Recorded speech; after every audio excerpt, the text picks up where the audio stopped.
So hello everybody, welcome back. I hope that you like this video and that you find it helpful somehow. So anyway, grab your coffee, and if you wanted to share it with me, we'll add it. Links for that down below. And I'm going to continue with the topic about the things that I wish I would have known when I was a teen, and then I would have probably done them, but I do not know. But anyway, I would have tried. And here we go. So I was saying in the last video, it is annoying when you think about all of the things that you could have done. So regret is not because you have things that you have not done. It is because you wanted to do them, or you chose to ignore them because of whatever reason. Meaning, you have invisible walls. Every single human being have invisible walls that are in front of you, but because of your perspective, you do not see them clear, and you do not think that they are invisible. You are thinking that these things that are actually invisible, because no one else can see them but you, then these walls, your perspectives, they are like prisma things or weird things, and then you do not move, and people think that you're not moving because they think that you are just lazy, unable to do them. They do not know, but it is because for everybody else this is invisible walls, but for you there is a wall in front of you, but for everybody else they don't see it. And so these invisible walls are emotional attachments, and they are also mind things, mind limitations or perspectives that you have that are not even your own. They come from a lot of things. And so your regret comes from generations before you. They don't belong necessarily to you only. There are regrets that are family regrets. There are regrets that are your own regrets. And like I said, regrets don't come from just because you make a decision and then you act on it. That will not be, that bad. They come because you have these invisible walls. No one else can see them.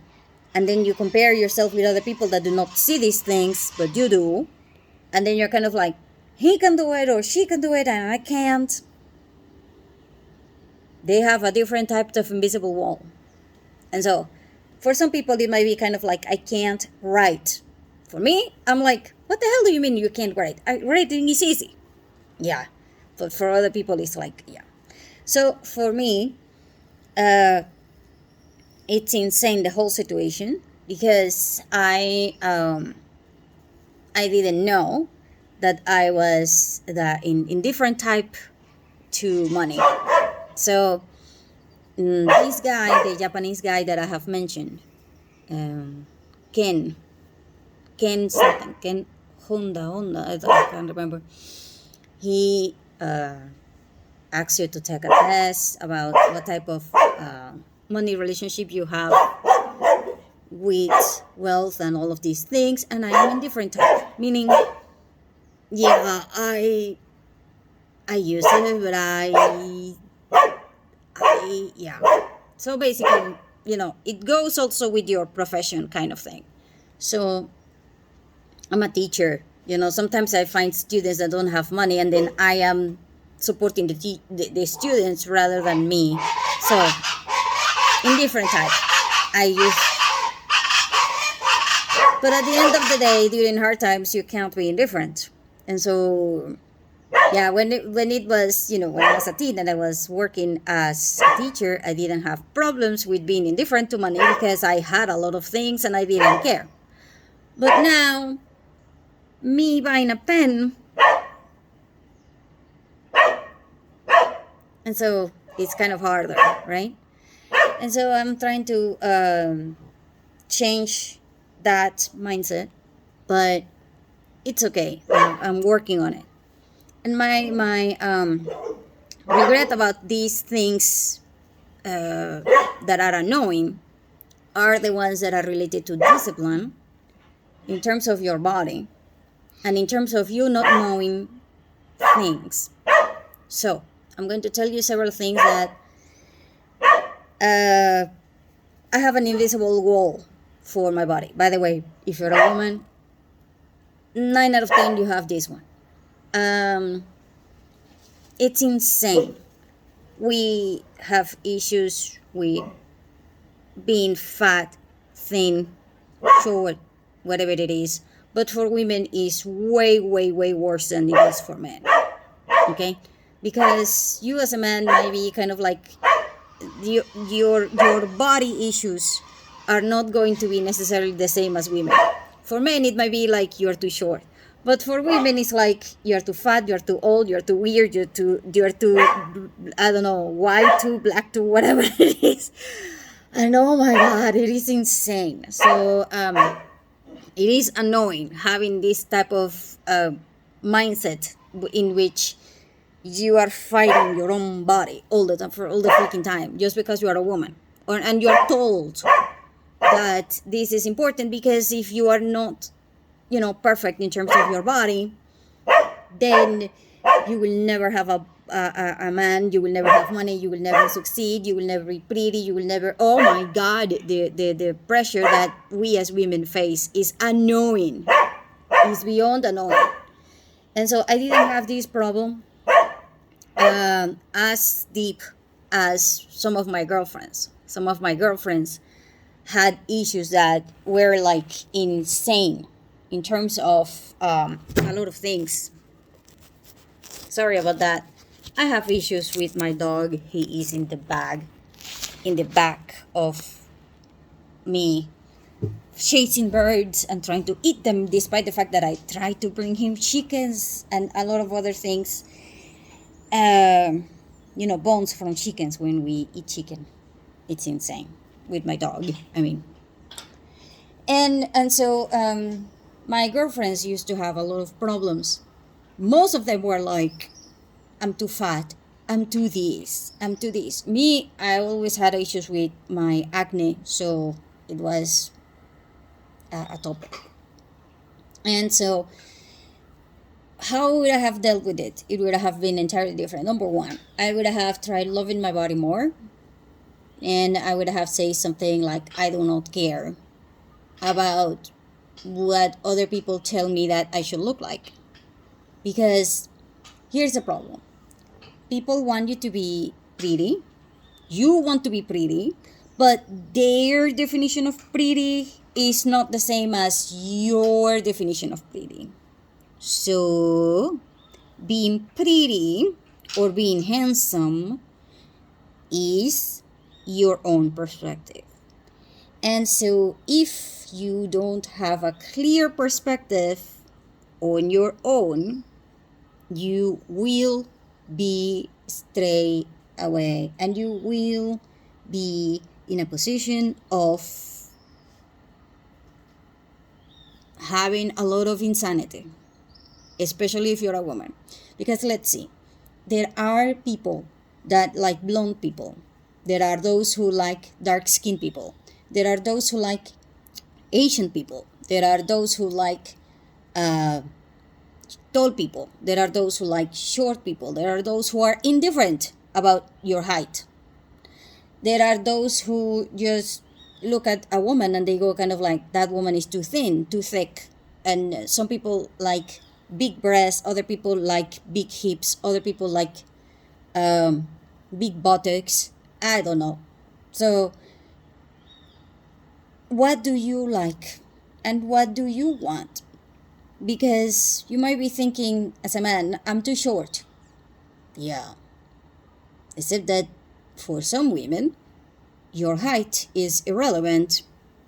But for others, it's like, even if you are 6 feet tall, you're still too short. And so, or it can be a different perspective in terms of your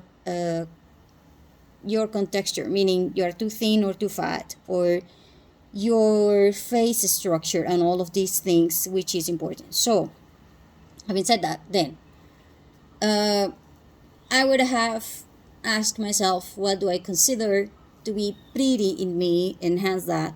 And then I would have considered what other people consider pretty about me. Enhance that. And then I would have taken care of a lot of things. And the first thing that you really, really want to take care of before anything, is your feet. And then you go, no, seriously. And here is why. If I was at, 19 or 20, I will go back and tell myself, you are getting blessed oil, for massage oil with mint, or I don't care, whatever you want. I don't care. Just bless it. And use blessed oil every single day in your feet to make your feet aligned. And then you go, what do you mean? You have your feet that is supposed to be straight, but then you have like a little thing that goes triangle in on you. I don't know how you call that in English. I forgot the name in English. But if you have that, meaning your feet are supposed to be like this, but then they go like that, and then they go like this, and then you have like this weird thing in your feet, and then basically your feet, instead of going straight, it goes like this with a thing, and it looks like kind of like this weird thing. And so this will make you have wrinkles. It will also change your bone structure for your face, which will make you look older, which will also make you feel horrible when you're wearing shoes of certain types, and then there will be a lot of issues. And so, you want to be pretty, the first thing that you look for is your face and your feet. By the way, we as women always look at men's shoes. So, I have told you this before. So, if you happen to have weird feet because you don't have them aligned, then either go to a chiropractor so that they can fix it for you, with massages and stuff, or go to a traumatologist that it is a specialist in orthopedic kind of thing, and then they will align your feet. Or you can do it yourself through blessed oil every day. You give yourself a massage and you try to make your feet, you touch this part, and then you go kind of like aligned, and then you move your feet, your toes from here to here, and then you do all of these things. This will help you with other food texture, as in you touch yourself, your foot, and then you don't look so bad. Oh, by the way, it works at any age. Reason being, well, I had that problem in one of my feet, not the two of them, and now it's getting better and better and better, and it can be corrected despite the fact that you are 30, 40, 50, even 60, because I have seen people that have been doing this for a while now, and they have been able to fix it. And there is a guy, he fixed himself through massages in his face. He had his face was like this, but now it's like this, and now it's symmetric, and now he looks like a supermodel and all of these things. And he does this because he aligned his feet and he aligned his face with massages.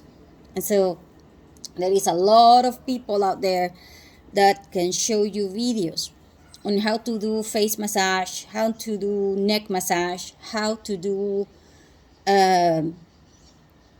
feet massage and yoga massage for your feet, for your face, and for your hands. These three are extremely important, and I would have started when I was, a teen. If I would have corrected my foot problem, I would not have had all of the issues that I have with this side of my body. And so it can be corrected, but now it requires more time, discipline, and energy, and things, and patience. And sometimes I don't have all of those things. But when I was a teen, I definitely did. It's easier to deal with problems when you are a teen rather than when you are an adult. Certain problems you deal with them when you're an adult. Some of them you deal with them when you are a teen so that they don't become like a disaster. Okay? And so I would have to go back and say, get the foot massage properly and align your feet, and then align everything else. And so I would have also done something for aligning my shoulders, which is insane. And then I would have tried the hydrate reset. That this one I have not seen a lot of people done this one. I know that I saw a video, just one, and I have tried to find this video. I swear I have tried like forever, but I've seen only once the video about the hydrate reset that you do with your body. You do it yourself, and this one is like this. You do a little bit of fasting, and then you take the water, enough quantity to reset your entire body. Now this is a process, and you need to have somebody that teaches you how.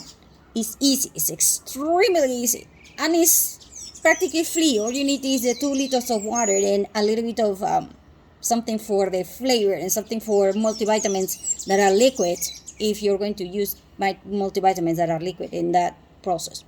But other than that, you don't need anything, and it will clear your body like insanity level. It's like you get the next day. I swear, I mean, the first day that I did it, everybody asked me what the hell did I do, and I didn't even think about it.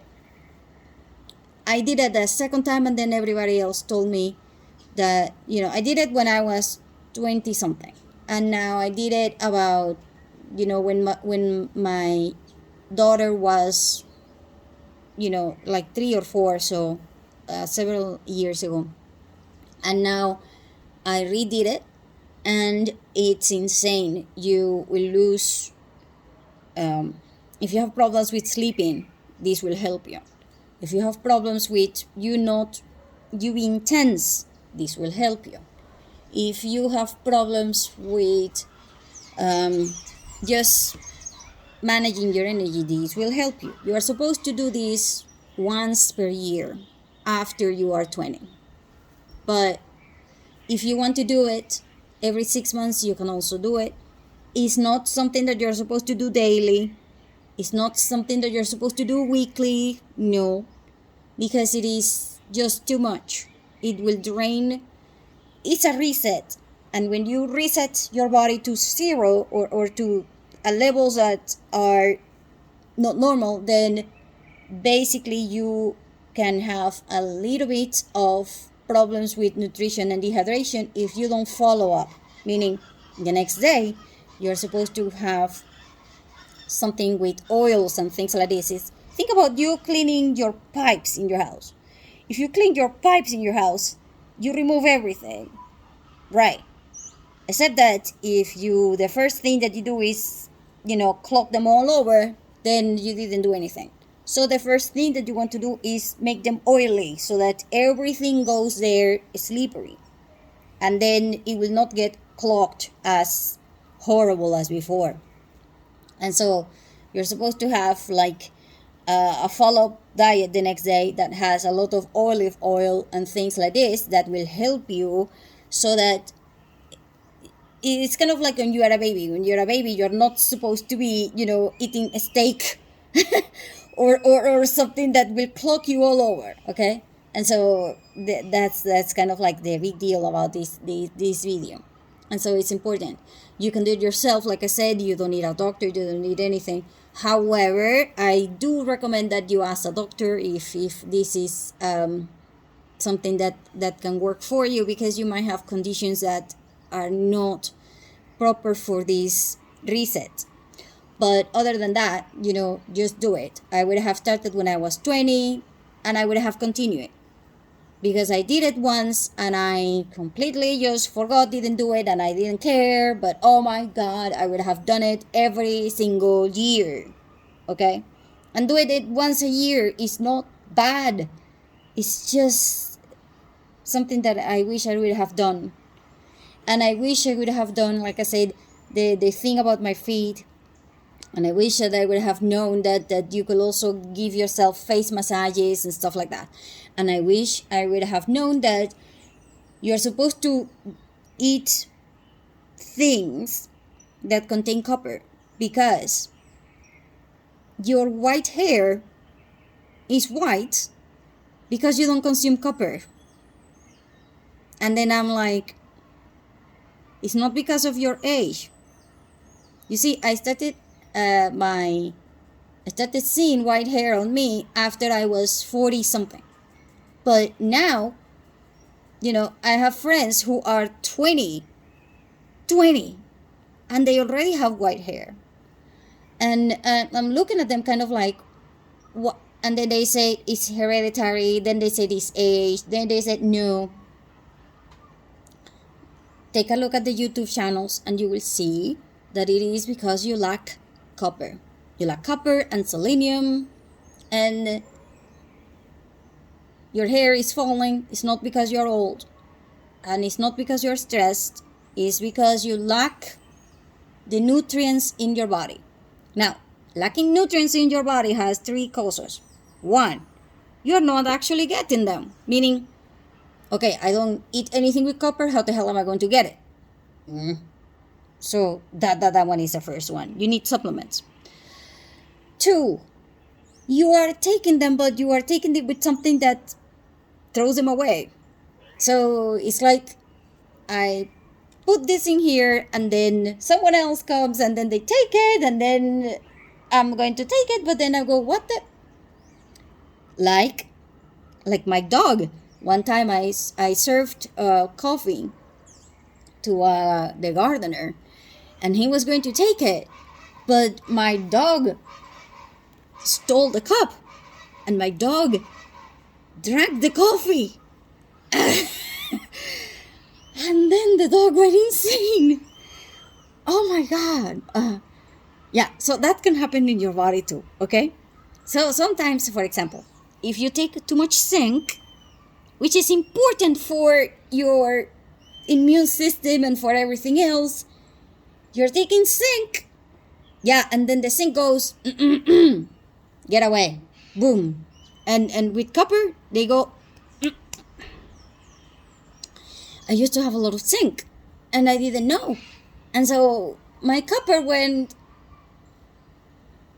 he went out the window. So it's like you having two fighting things, or somebody who still thinks from the other one.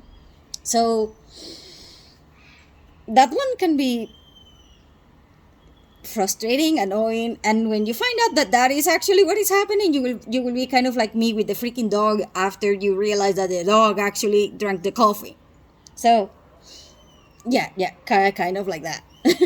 And then I was wondering what the hell happened with the dog that was trying to climb the freaking walls.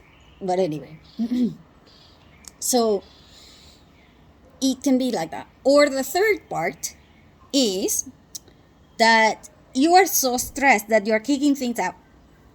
Meaning, okay, so I'm going to drink this, but then I forgot that 2 seconds ago I just took this thing and smashed it against the wall because I was pissed, and now I'm not pissed anymore. And then I go kind of like, what the hell did I do with the coffee cup?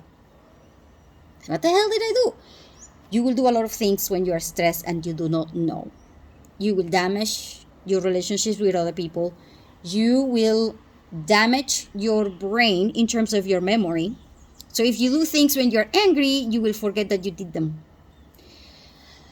You will also do very horrible things to yourself and your own body when you're stressed, like, oh my God, what the hell? Why do I have a bruise on my body? And then you go, oh, that's because I hit the freaking wall and I forgot. Now it hurts. So, stress, learn how the hell to manage your stress. So, that will help you not getting white hair. See, as soon as you're a woman, and then you get pissed every day, but then you realize if you get stressed, your copper will get out of the window. I mean, if your copper gets out of your window, you will get white hair. You'll be like, me stress? Oh hell no, go.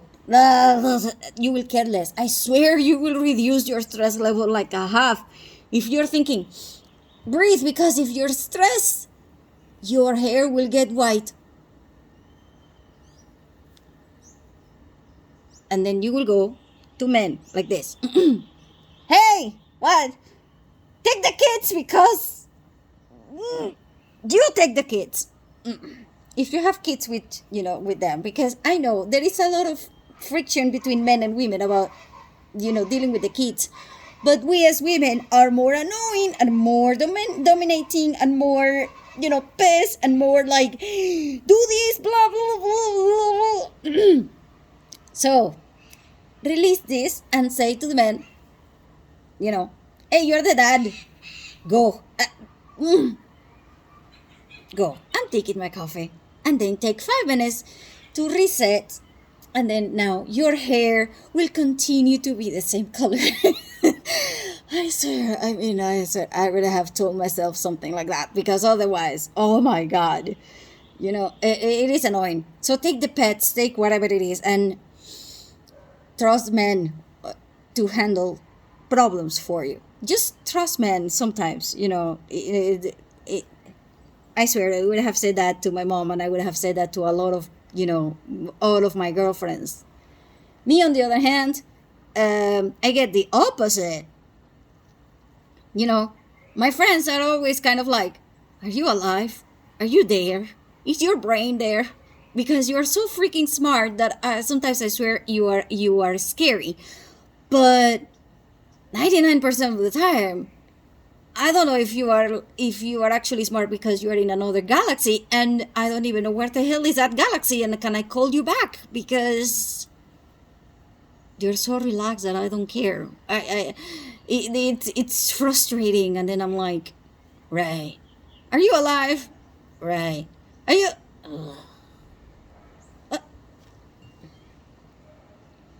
What? I'm thinking. So, if I'm thinking, if I'm thinking or I'm dreaming, I am indifferent. So, 9 out of 10 times I have issues with all of my friends because I am indifferent to almost everything. It's like, coffee doesn't have sugar. I don't care. Coffee is warm. I don't care. Coffee is too hot. I don't care. Coffee? I don't care. I don't care. I don't care. I don't care. I don't care. So I don't have that problem. But it's stressful for other people. So it will be annoying to be with people, and sometimes it is annoying to be alone, and it's a thing, okay? So just bear with it and just breathe and understand your own managing type. Me managing stress, I'm indifferent. But once you have somebody who is indifferent, you gotta be careful, because when they are stressed, they don't shoot to kill. They override the system. And so it's an entire different process. And so if I would have known, all of these things, I would have told myself when I was a teen to just bear with it. Do more hydrate resets once a year. Face massages is not that bad, and it is easy. And the most important part is fix your feet. And yes, it can be done right now. And take supplements for copper on a daily basis until you die. Your hair will thank you for it. Oh God, and and so I don't have a lot of issues with my body. But I'm a woman, so I'm dealing with them in a very weird way. And I would have also teach myself how the hell to talk to me. And then you go kind of like, what do you mean? 99 out of 100 times that you talk to yourself, how the hell do you talk to yourself? And then you go, oh, I talk to myself on a daily basis. Yeah, learn how the hell to do that one. Meaning, ask yourself several questions and just take a coffee with yourself and answer them honestly. Because 99 out of 100 problems that you have are with those invisible walls that I have just mentioned, and they are caused because you are not talking to yourself properly. Okay, so you're talking to a stranger, then you go, oh, hi, sweetie, how are you? But you're talking to yourself and you're like, I'm so pissed, I'm so tired, I'm so grumpy, I don't like this, I don't like that, I don't want this, I don't want that. Oh, God. Me, when I'm talking to myself, I'm always kind of like this. I'm annoyed at almost everything that has to do with this side. But the other side, I'm kind of like, I'm so happy I can't stop being here. And so I'm indifferent. I'm half-half. And so it's frustrating with myself because when I am in this side of the equation, I'm kind of like, I'm apprehensive, like, and the worst part is because I'm so apprehensive, the reason being is that I have been in this side. And since I know that I can be in this side, which makes me so happy and I don't care because I'm happy, then I'm in this side and I'm kind of like, I swear, the most important question that I ask myself is, why the hell do I care? Why the hell do I care? Why the hell should I care? Why the hell do I care? Why? I don't want to care. I don't want... So, you have to care, okay? No, you don't. Yes, I have to care. No, but no, but no. And then when I care, I'm kind of like,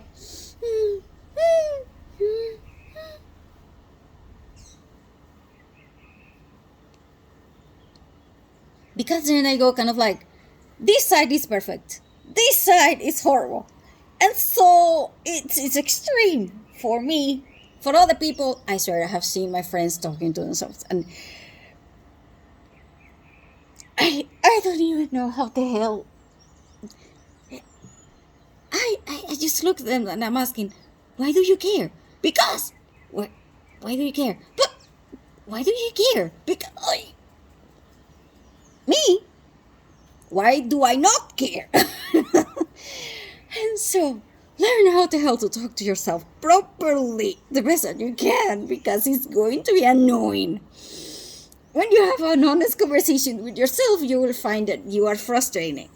You yourself are frustrated with yourself, which is annoying.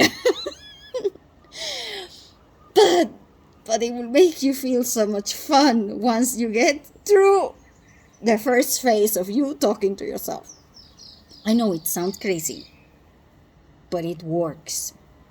And not only it works wonders, but it will also help you understand other people.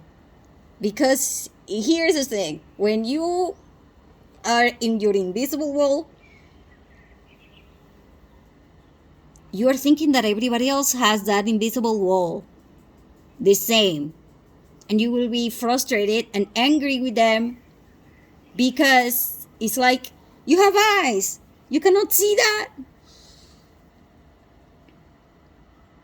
Everybody has eyes, but some people are blind, some people are daltonic, some people just have closed eyes, some people just have vision impairment, and some people just have their eyes, there, but they're not connected to the brain. So no, they cannot see what you see. So stop the frustration with other people. It's not about other people. It's about you trying to not be frustrated with yourself. And at this point, ask yourself important questions like, Why do you care and why do you not care? Those two things are important. They are not the same. Okay? Sometimes you're supposed to care about something and you don't. And sometimes you're not supposed to care about things and you do. Learn what do you care about and why. Why do you not care about and why? And that way, your invisible wall will become transparent. And at this point, you will see that you are seeing something that nobody else can see. So, I can see my fingers and I can see the cell phone. But you might not be able to see my face entirely, but you know that my face is there. The reason being, well, now it's not invisible, now it's transparent. So now you know that you have these things in front of you. And you know what is behind you. But you can see the things that are in front of you, the ones that are your own perspective and your own paradigma things. And so learn how to talk to yourself and then learn how to manage your emotions. By the way, at this point, I will make a new video about the advices that I have for managing your emotions. And it's not what you think. But I'm going to give you a preview.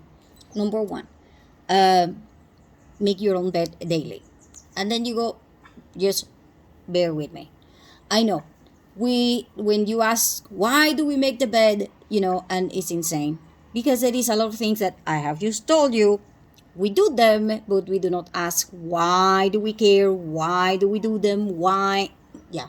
So why is the most important, starting question for yourself and starting question for other people. But when you're making your bed, it's not about making the bed. Okay? This is important. It is not about making the bed. It's about your brain having a task that it is simple and finishing it. It's about your brain having discipline and having to to go back on habits. You see, when you're managing your emotions, you go kind of like, today I'm not doing this because I don't feel like it, blah, blah, and then your emotions will control you. However, if you have a habit, meaning every day you brush your teeth. Now, you're angry. Yeah, but I'm still brushing my teeth. See what I mean?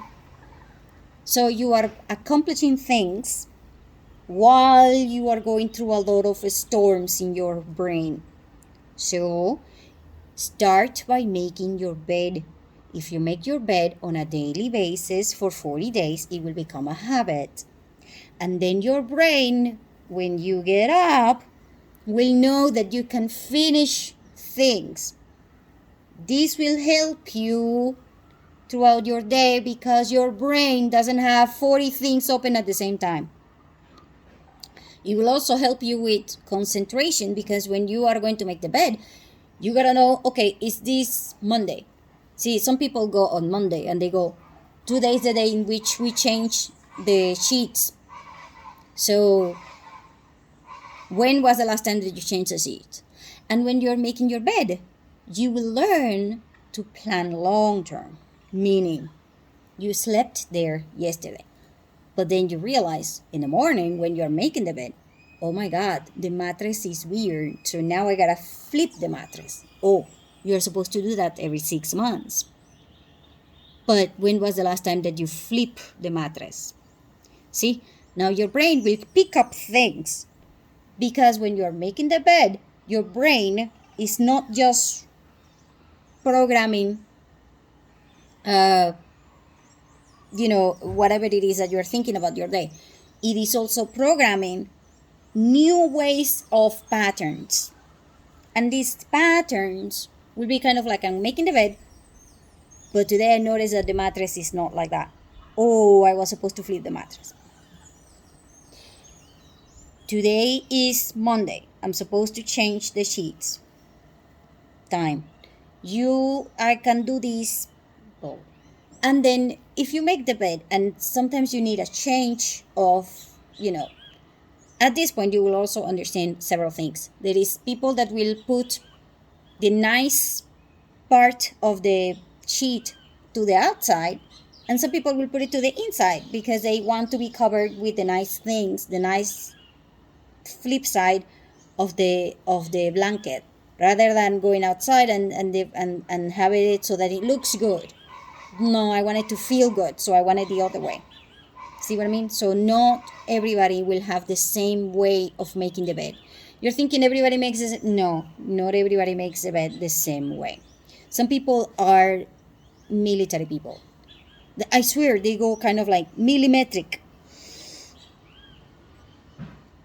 But other people, and at this point you will have adults that do not know how the hell to make the beds. And so if you don't even know how the hell to make your own bed, meaning you don't clean after yourself. See, when you're making your bed, it will help you manage your emotions because you are learning how the hell to clean after yourself. You will also learn to plan for when you come home, to make a home. If you leave the bed like that, then your brain goes, when I come home to what? The same mess. But if you make the bed, then your brain goes, okay, so now I can move on, and when I'm tired, I can come back home, because now it will actually look like home. I already prepared my home. See? And there are, there are videos that will tell you about 20 things that are happening in your brain when you're making your bed. It is just one thing, and it is one of the top 10 things that you can do to manage your emotions. Making your bed. It will make you feel like home. It will make you feel like you matter and you belong. It will make you, if you share the bed with somebody else, it will also make you better with the relationship with you. Because you see, if you, let's say that I have a husband, and then I wake up first, and then he uses sleeps in, and then he wakes up and then he leaves. I have to clean up his mess. But if we have a rule in which the last one that wakes up, takes care of it, then I can trust him to make the bed. That being said, this means that I can think about him being responsible. I can rely on him. I can trust him. He has a word with me. We have an understanding and he keeps it. He keeps his word. Let's say it's the opposite. He sleeps with me, but then I just leave, and then he has to clean up after me. He's going to be kind of like, what the hell? He will pick up that one immediately. You as a woman, you do not pick on this one. And that is why we as women have so many problems. Because we don't tell men what the hell. We don't go ballistic on them. We just go kind of like, oh, I will just do it. Yeah, I said that now you don't trust him. Now you're pissed at him and he doesn't know. So how the hell can he fix something that you do not tell him? Yeah, that's because your brain works like that as a woman. And his brain works like that as a man. He goes, that woman, not a keeper. Just throw her out. See? He throws you out immediately in his head. You, on the other hand, will keep him, and then he will wonder, what the hell did he do wrong? Yeah, he did not make his bed. Meaning, you don't trust him. Why? Because the small things are the things that matter. Okay? Small, tiny thing. You have a teen, they don't make their bed, make them. Push them. Make the bed with them. Every single day for 40 days until it becomes a habit and they cannot stop doing it. Because the second in which they stop doing it, their emotions will spiral out of control. Okay? And it starts with these tiny steps. This one. You want to come home? My room is a mess. I don't want to. You want to take on responsibility? Yeah, I can't even make my own bed. So, no. No. Reason? My bed feels horrible. You didn't flip the mattress. I smell horrible. You didn't change the sheet.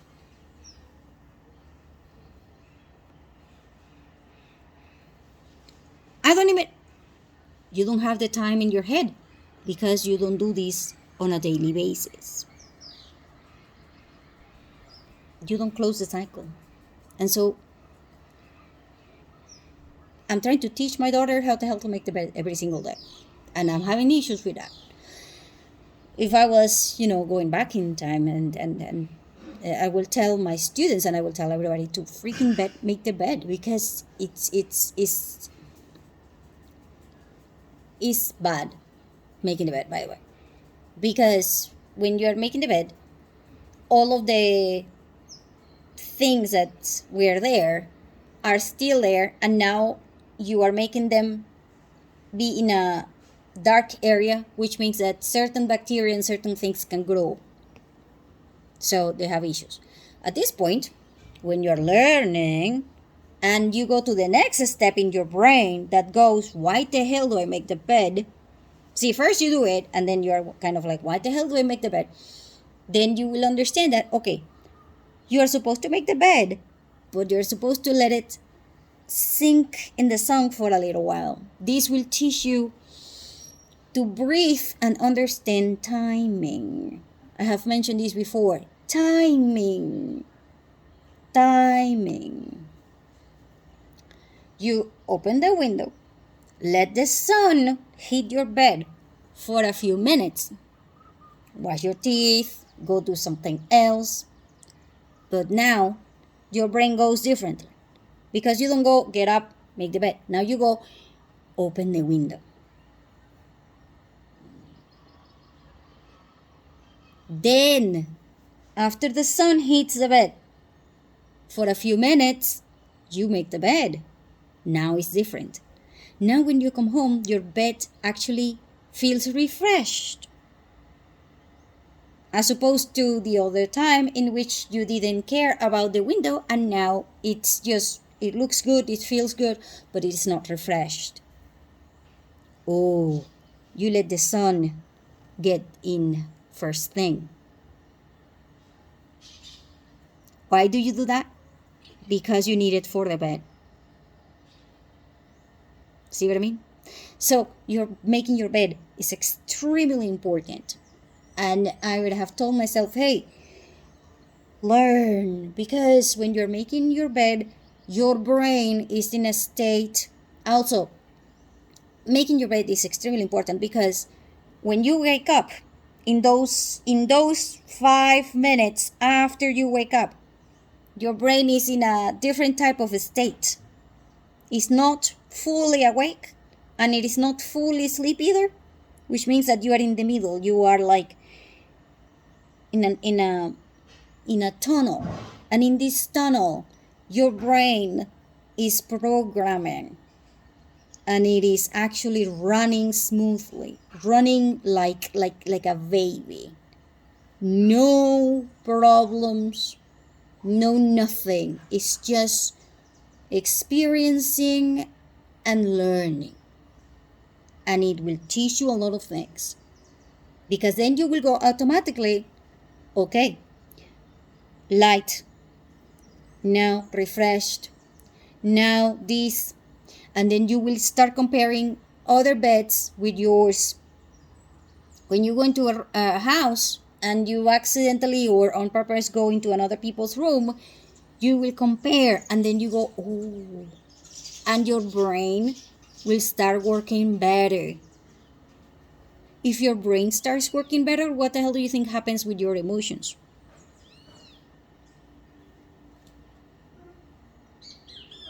See what I mean? If you have a brain that goes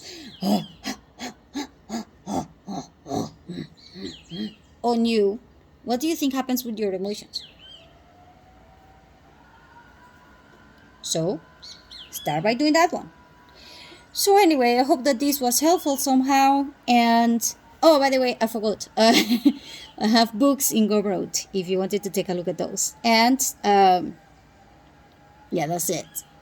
I'm working on a lot of books lately, and I'm working on so many things at once. Yes, I know, I'm annoying. So I'm working on it, okay? Thanks for staying tuned. See you again soon.